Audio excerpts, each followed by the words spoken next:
Agree కాదు. ఇక road వేసి వెళ్ళిపోతామంటే అగ్రీ కాదు. ముందు బ్యూటిఫికేషన్ అయినాక దాని గురించి ఆలోచిస్తాను. 4 కోట్లు రోడ్కే పెట్టేస్తాను. 4 కోట్లు మీరు రోడ్కే పెట్టేస్తే నేను అగ్రీ కాదు.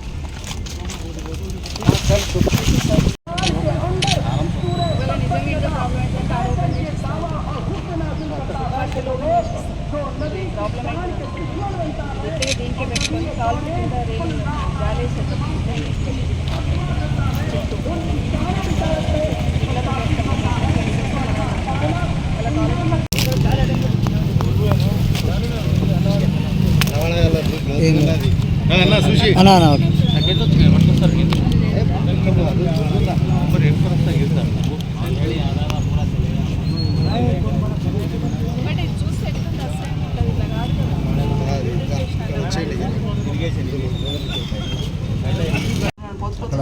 కొంచెం డౌన్ ఉంది మేడం. డౌన్ ఉన్నప్పుడు దాన్ని లెవెల్ చేసి ర్యాంపులు ఇస్తే అయిపోతుంది. అక్కడ పోయేటప్పుడు చూద్దాం. ముద్దలమ్మ గుడి దగ్గర ఇక్కడ గతంలో ప్రతి చెరువుకి సంబంధించి ఒక 9 crores హెచ్ఎండిఏల శాంక్షన్ తీసుకున్నాం నోటిఫికేషన్కి. కొంత వర్క్ అయిన తర్వాత మిగతా వర్క్ అంతా కూడా కొంత పెండింగ్ కావడం, ఆ ల్యాండ్ కొంత ఆక్యుపై చేసుకోవడంతో కొంత పెండింగ్ కావడం జరిగింది.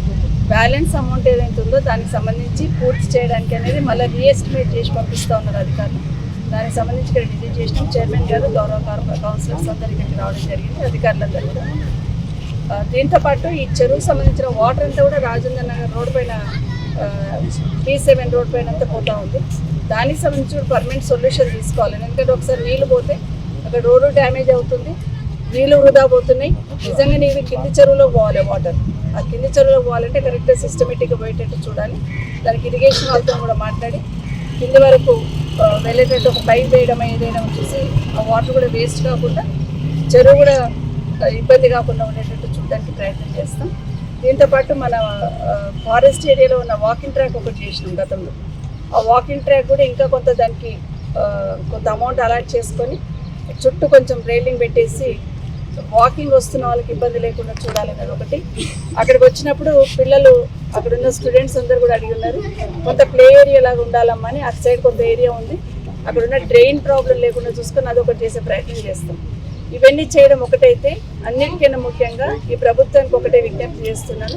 జల్పల్లి మున్సిపాలిటీలో ఏ బస్తీ చూసినా, ఏ కాలనీ చూసినా డ్రైనేజ్ సిస్టమ్ ప్రాబ్లం ఉంటుంది, రోడ్స్ ప్రాబ్లం ఉంటుంది. ఇప్పటికే కొంత చేసుకుంటూ వచ్చినాం గతంలో కేసీఆర్ గారు గవర్నమెంట్లో. ఇంకా కొంత చేయాల్సిన అవసరం ఉంది. దాంతోపాటు హెచ్ఎండిఏ ఫండ్స్ అన్నీ కూడా రిలీజ్ చేయాలి. దీనికి ఒక 25 కోట్లు ఎస్డిఎఫ్ పెట్టారు. ఆ ఎస్డిఎఫ్ కూడా జల్పల్లి మున్సిపాలిటీలో ఉన్నాయంతా కూడా రిలీజ్ చేయాలని ముఖ్యమంత్రి గారిని రిక్వెస్ట్ చేస్తూ ఉన్నాను.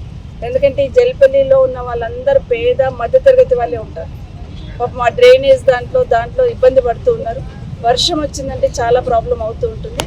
అవన్నీ క్లియర్ కావాలంటే గతంలో మేము పెట్టిన ప్రపోజల్, గతంలో కేసీఆర్ ఇచ్చిన ఫండ్స్ రిలీజ్ చేస్తే 75% వర్క్ అయిపోతుంది, ఇంకా 25% ఉంటుంది. దయచేసి ప్రత్యేకమైన దృష్టి పెట్టాలని ప్రభుత్వం విజ్ఞప్తి చేస్తుంది. సుందరీకరణ గతంలో రాక్ గార్డెన్ చేద్దాం అనుకున్నాం, కానీ దానికన్నా ముందు ఈ కట్టను బ్యూటిఫికేషన్ చేయడం ఒకటి, ఒక 2 వ్యూ పాయింట్స్ తీసుకోమన్నాను. లేదా మధ్యలో మనం కొంచెం అది ఐలాండ్ టైప్ లాగా ఉంది, దాన్ని కొంచెం రెస్టారెంట్ లాగా క్రియేట్ చేస్తే కొంత ఇది అవుతుంది. తర్వాత రాక్ గార్డెన్ తీసుకుందాం సెకండ్ ఫేజ్ అని చెప్తున్నాను. ఉన్న అమౌంట్తో ఇవి చేస్తే నెక్స్ట్ రాక్ గార్డెన్ తీసుకుందామని చేస్తున్నాం. ఎందుకంటే ఈ ట్రాక్ను కరెక్ట్గా చేయగలిగితే వాకింగ్ చేసి స్టూడెంట్స్ చేయడానికి వస్తుంది. కొంచెం పెండింగ్ ఉంది కదా, నేను కూడా కొంచెం అంతరం తీసుకొని చేయమని చెప్తున్నాను. ఇక్కడంతా కూడా చెదారం వేస్తున్నాం. అదే కూడా ఒక వ్యూ పాయింట్ పెడితే కనీసం రావడం మొదలు పెడితే ఏమవుతుందంటే చేసిన దానికి సార్థకత ఉంటుంది, కొంచెం కాపాడడానికి అవకాశం. లేకపోతే పడావ పడితే మళ్ళీ చెట్లు మురిచిపోతాయి, లేకపోతే మిస్యూజ్ చేస్తుంటారు. అట్లా కాకుండా ఉండాలంటే పబ్లిక్ వస్తున్నట్టు ఉండాలి. అవి చేయడానికి పంపిస్తున్నాం.